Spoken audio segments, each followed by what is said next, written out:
মোড়ল সাহেব, আরেক কাপ চা দেব? চায়ের পাতাটা কিন্তু এবার খুব ভালো পড়েছে। দাও, এই বর্ষার দিনে গরম চা ছাড়া আর কি বা আছে? কি খবর আকাশ, তোমার জমিনের কি অবস্থা? পানিতে তলিয়ে যায়নি তো? আরে না মোড়ল সাহেব, আপনাদের দোয়ায় আর আল্লাহর রহমতে এই সামান্য পানিতে চরের জমির কি হয়? এই পানি তো আমাদের জন্য আশীর্বাদ। পাটের চারাগুলো তরতর করে পেরে উঠবে। আকাশ ঠিকই বলেছে, আষাঢ় মাসে বৃষ্টি হবে না তো কি চৈত্র মাসে হবে?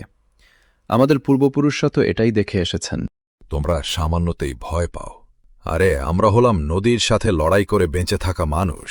2-4 দিনের বৃষ্টি দেখে ভয় পেলে আমাদের চলবে? এই পানি যেমন এসেছে তেমনি চলে যাবে, এটা নিয়ে ভাবার কিছু নেই। তা যা বলেছেন মোড়ল সাহেব, তবে এবারের পরিস্থিতিটা যেন একটু অন্য রকম লাগছে। নদীর দিকে তাকালে কেমন যেন ভয় হয়। পানির রংটাও খুব ঘোলা, একদম লাল মাটির মতো।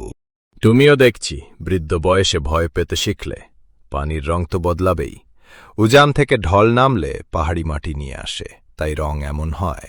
এটা তো নতুন কিছু নয়, প্রতি বছরই তো হয়।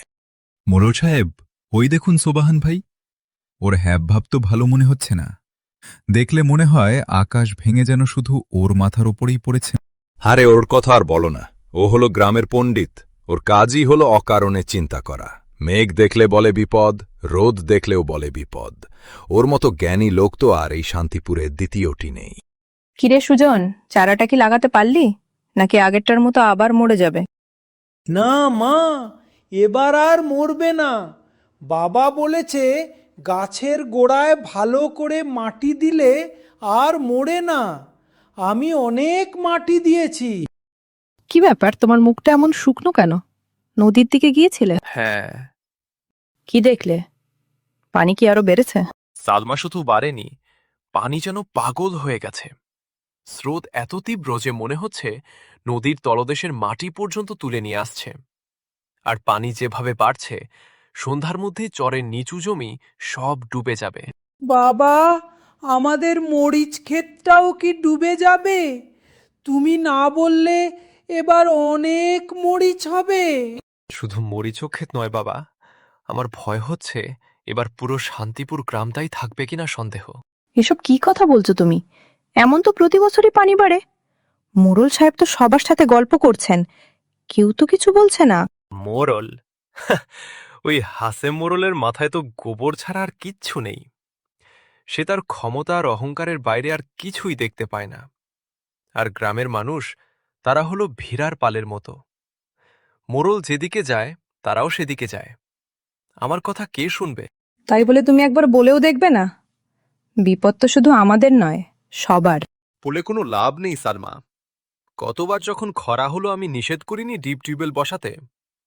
আমি বলেছিলাম মাটির নিচের সব পানি তুলে নিলে পরে বিপদ হবে। কেউ আমার কথা শুনেছিল? শুনেনি।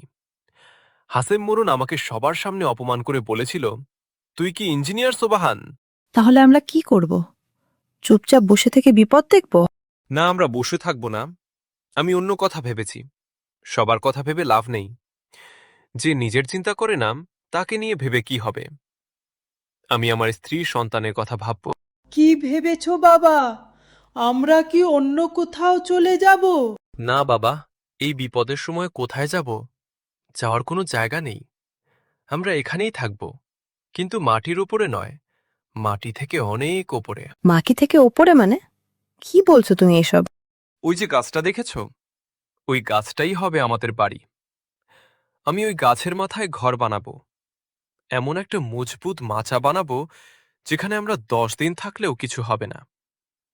পানি যতই বাড়ুক, ওই গাছের মগডাল পর্যন্ত পৌঁছাতে পারবে না। সালমা, ওই লম্বা বাঁশটা দাও। আর সুজন, তুই ছোট পেরেকগুলো কৌটায় ভর। বাবা, তুমি একা এত উপরে উঠবে? আমার কিন্তু খুব ভয় করছে। আরে বোকা, ভয়ের কি আছে? এই গাছেই তো আমার বেড়ে ওঠা। ছোটবেলায় কত দুপুর আমি এই ডালে বসে কাটিয়েছি। ভাবি, সুবাহান ভাই গাছের মাথায় উঠে কি করছেন? পাখি তাড়াচ্ছেন নাকি? না ভাই, উনি বিপদের সময়ের জন্য একটি আশ্রয় তৈরি করছেন। আশ্রয়? গাছের মাথায়? ভাবি, কিছু মনে করবেন না। ভাইয়ের মাথাটা খারাপ হয়ে গেল নাকি? এই বয়সে এসব ছেলেমানুষি কাজ? বাজারে গেলে তো মানুষ হাসাহাসি করবে। যার যা মন চায় বলুক, আমরা আমাদের কাজ করছি। এই সোবাহান, নিচে নেমে এসো, কথা আছে। যা বলার ওখান থেকেই বলুন মোড়ল সাহেব, আমার হাতে সময় নেই। সময় নেই মানে? তুমি এসব কি শুরু করেছ? গ্রামের মানুষ আমাকে এসে বলছে সোবাহান পাগল হয়ে গেছে, গাছের মাথায় বানরের মতো বাসা বানাচ্ছে। এসব করে তুমি আমার গ্রামের মান সম্মান ডুবাচ্ছ। আমি আমার পরিবারের নিরাপত্তার জন্য ঘর বানাচ্ছি, এতে গ্রামের মান সম্মানের কি হলো? নিরাপত্তা? কিসের নিরাপত্তা? তোমার কি মনে হয় পুরো গ্রামের মানুষ সব বোকা আর তুমি একাই সব বোঝো? আমার মন বলছে এবার পানি ওই বাঁধ মানবে না। তোমার মন বলছে? তুমি পীর দরবেশ হয়ে গেলে নাকি? শোনো, ভালোভাবে বলছি, এসব পাগলামি বন্ধ করো, নিচে নেমে এসো, নইলে কিন্তু গ্রামের লোক দিয়ে পিটিয়ে নামাবো। মোড়ল সাহেব, আপনি ওকে ভয় দেখাবেন না। উনি নিজের বাড়িতে নিজের গাছে যা ইচ্ছা তাই করতে পারেন, এতে তো কারো ক্ষতি হচ্ছে না। তুমি দেখছি স্বামীর চেয়েও এক ধাপ এগিয়ে, স্বামীকে ভালো কথা না বুঝিয়ে আরও উস্কানি দিচ্ছ। ঠিক আছে, থাকো তোমরা তোমাদের পাগলামি নিয়ে। যখন ডাল ভেঙে পড়ে হাত পা ভাঙবে তখন বুঝবে মজা। কেউ এগিয়েও আসবে না, বলে দিলাম। বন্যা ও প্লাবন, রাত, প্রচণ্ড বজ্রপাত ও বৃষ্টি। সোবাহানরা রাতে ঘরে ঘুমাচ্ছিল। সুজন উঠে দরজা খুলে দেখে সারা উঠান পানিতে ডুবে গেছে। বাবা, বাবা, ওঠো, তাড়াতাড়ি এসো, উঠানে পানি, আমাদের উঠানে পানি চলে এসেছে। আমি যা ভেবেছিলাম তাই হয়েছে। রাতের অন্ধকারে নিঃশব্দে পানিচরের ভেতরে ঢুকেছে। আর এক মুহূর্ত দেরি করা যাবে না। সুজন, কান খুলে শোনো আমি কি বলছি। 1 বস্তা চাল, ডাল, 1 টিন মুড়ি, চিরা, লবণ, দিয়াশলাই, কেরোসিন চুলা, হারিকেন আর কেরোসিনের বোতল সবকিছু একসাথে করো। আর খাওয়ার পানির যতগুলো কলসি আছে সব ভরে নাও। কাঁথা বালিশ যা পারো নাও। বাবা, আমার খেলনা, আমার ঘুড়িটা। এখনো সব ভাবার সময় নেই বাবা, আগে জীবন বাঁচাতে হবে। জীবন বাঁচলে পরে অনেক খেলনার ঘুড়ি কেনা যাবে। যাও, তোমার মাকে সাহায্য করো।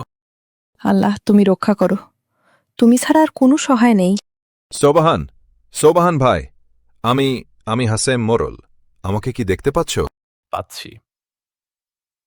ভাইরে, আমাকে ক্ষমা করে দাও। আমি তোমাকে বিশ্বাস করিনি। আমি তোমাকে পাগল বলেছি, অপমান করেছি। আমি আমার পাপের শাস্তি পেয়েছি ভাই। আসল অন্ধ তো আমি। আমার চোখের সামনে আমার সবকিছু শেষ হয়ে গেল। আমার বাড়িঘর, আমার সম্পদ কিছুই আর নেই। সোবাহান ভাই, আমাদের বাঁচান। আমার মেয়েটা, আমার তন্নি আর কথা বলছে না, শীতে জমে যাচ্ছে। ওকে একটু বাঁচান ভাই, ওকে একটু শুকনো জায়গায় তুলুন, আমি আপনার পায়ে পড়ছি। তোমার কথা যদি সেদিন শুনতাম তাহলে আজ গ্রামের এই অবস্থা হতো না। আমি সবাইকে নিয়ে উঁচু জায়গায় যেতে পারতাম, কিন্তু আমি আমার অহংকার নিয়ে বসেছিলাম। আমি মানুষের মৃত্যুর জন্য দায়ী ভাই। আমাকে তুমি বাঁচিও না, শুধু এই নিষ্পাপ শিশুটিকে বাঁচাও। আমি আমার পাপের ফল ভোগ করতে রাজি আছি। দোহাই লাগে ভাই, ওদের একটু আশ্রয় দাও। আমি আর দেখতে পাচ্ছি না, ওনারা তো খুব বিপদে পড়েছেন। হাসেম মোড়ল যাই করুক, আমিনা বোন আর ওই শিশুটির তো কোনো দোষ নেই। হ্যাঁ, বিপদ যখন আসে তখন শত্রুমিত্র দেখে আসে না। মানুষ হিসেবে যা করণীয় তাই করতে হবে। মোড়ল সাহেব, আমিনা বোন ভয় পাবেন না। ভাবি, আমাকে ক্ষমা করে দেবেন। আমি আপনাদের অনেক কষ্ট দিয়েছি। পুরনো কথা ভুলে যান ভাই, এখন আমরা সবাই এক বিপদের যাত্রী। একসাথে না থাকলে কেউ বাঁচতে পারবো না। আমি কোনোদিন ভাবিনি সোবান, আমি কোনোদিন ভাবিনি যে যাকে আমি সবচেয়ে বেশি তুচ্ছ-তাচ্ছিল্য করেছি তার বানানো এই পাগলের বাসায় এসেই আমার জীবন বাঁচবে। এটা পাগলের বাসা নয় মোড়ল সাহেব, এটা হলো বিপদের সময় আশ্রয়। না ভাই, তুমি ঠিকই বলেছিলে। আসল পাগল আমরা শিক্ষিত, আমরা জ্ঞানী, আমরা সব বুঝি, কিন্তু প্রকৃতির ভাষা বুঝতে পারিনি।